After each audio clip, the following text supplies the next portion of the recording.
Ye alamisa ye abrikalo tile 27 sanba fila ani 23 ni ye an ka dɔnkibaru waati selen bi dɔnkibaru kɔnɔna la min bɛ tali kɛ siga kelen dɔ la ko Mali finitigilaka yɛrɛ kɔni dɔ ale taara bi n'o ye bitigitigi kɛrɛnkɛrɛnnenya la Mauritaniens olu ka bitigi min ni a bɛ Kalabankura ase yɛrɛ kɔni na mina da don la ka walawalali kɔnɔna la ka faraw ka blankaw olu kɔni ye wuli ka jɔ kɛ ka bɛn ni kurantigɛ banbali min yɛrɛ kɔni bɛ olu fɛ ko k'u ka kuran k'a bila ka na d'u ma waati bɛɛ lajɛlen kɔnɔna la wa joona yɛrɛ kɔni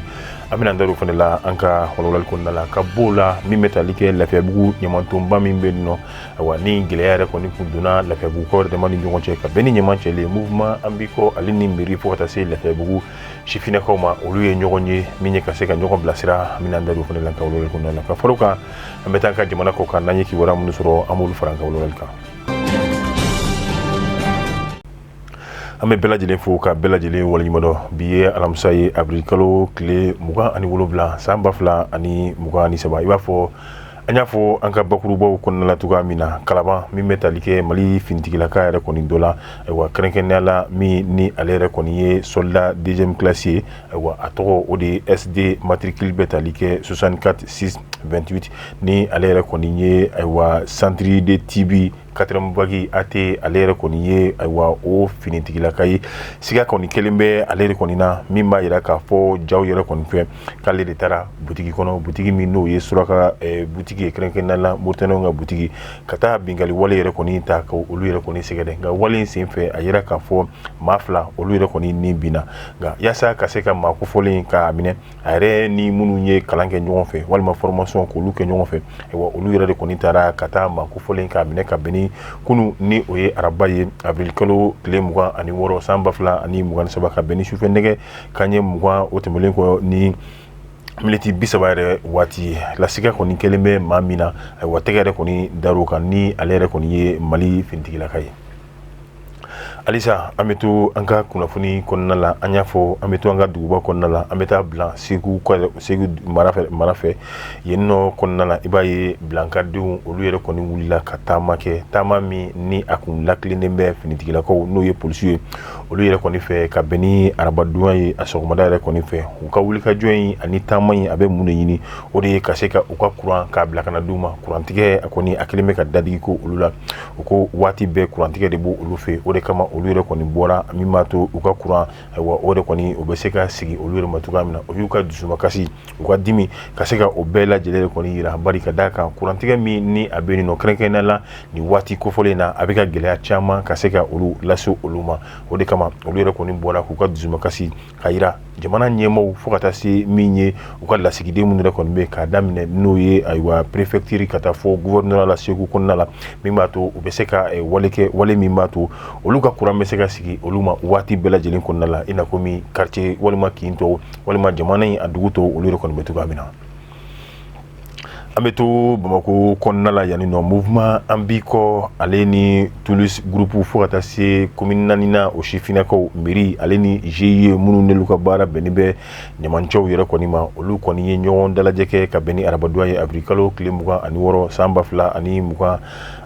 a kɛra mairie la n'o ye commune 4 yɛrɛ kɔni tɛ mouvement Anbiko ale ka maa kun bɛ yen nɔ fo ka taa se min bɛ tali kɛ commune 4 na a maaba caman yɛrɛ kun bɛ yen nɔ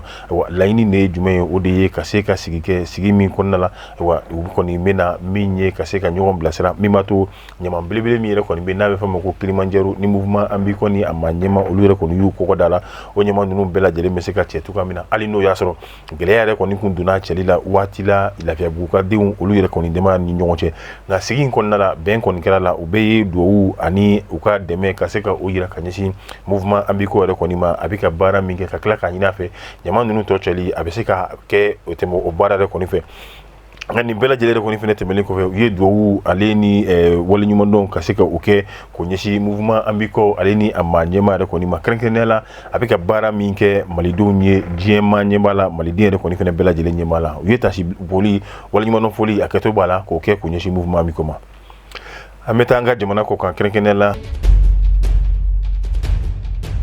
Burkina Faso ale ni Mali fintigilakaw olu yɛrɛ kɔni farala ɲɔgɔn kan a bɛ fɔ min ma ko opération conjointe ni o bɛ tali kɛ Mali fintigilakaw ni Burkina fintigilakaw olu farala ɲɔgɔn kan ka se ka o tɔgɔ kɛ Capitgou D wa o kɔni bɛna min ye jɛ ka baara ka se k'o kɛ dancɛ minnu bɛ Mali ni Burkina yɛrɛ kɔni ni ɲɔgɔn cɛ banbaaci minnu bɛ sɔrɔ olu yɛrɛ kɔni kɔnɔna la ka se ka olu bɛɛ lajɛlen salo ɲɔgɔn fɛ nin baara in o de kɛra sababu ye Mali ni Burkina olu kɔni jɛra ka fara ɲɔgɔn kan min b'a to baara in kɔni a bɛ se ka san sɔrɔ banbaaciw olu bɛ se ka bɔ ni jamana in fila dancɛ la cogoya min na a ka ja cɛncɛn ka jamana a kelen-kelenna bɛɛ lajɛlen kɔnɔna la ni ye a siɲɛ fɔlɔ ye min ye Chine olu ka wari n'a bɛ fɔ a ma ko yan ale yɛrɛ kɔni ka tɛmɛ dolari yɛrɛ kɔni na diɲɛ sanni ni feere o hukumu yɛrɛ kɔni kɔnɔna la hali n'o y'a sɔrɔ Brésil jamana ɲɛma ale yɛrɛ kɔni fɛnɛ ye a laɲini ko olu ka sanni laban ninnu ani Chinois jamana cɛ ko a ka kɛ walima a kɛra n'o ye yanni yɛrɛ kɔni na wa kuma in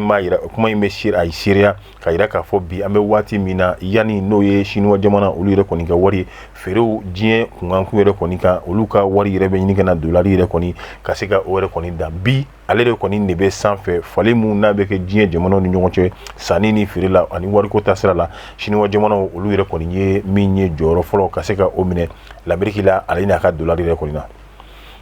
an bɛ taa Irisi jamana yɛrɛ kɔni kan Irisi jamana Dimitri Medvedev ale kɔni ye laseli kɛ laseli min kɔnɔna la ko siga foyi t'a la a bɛ fɔ min ma ko arme nucléaire ayiwa ko i bɛna ye k'a fɔ Irisi bɛna don o yɛrɛ kɔni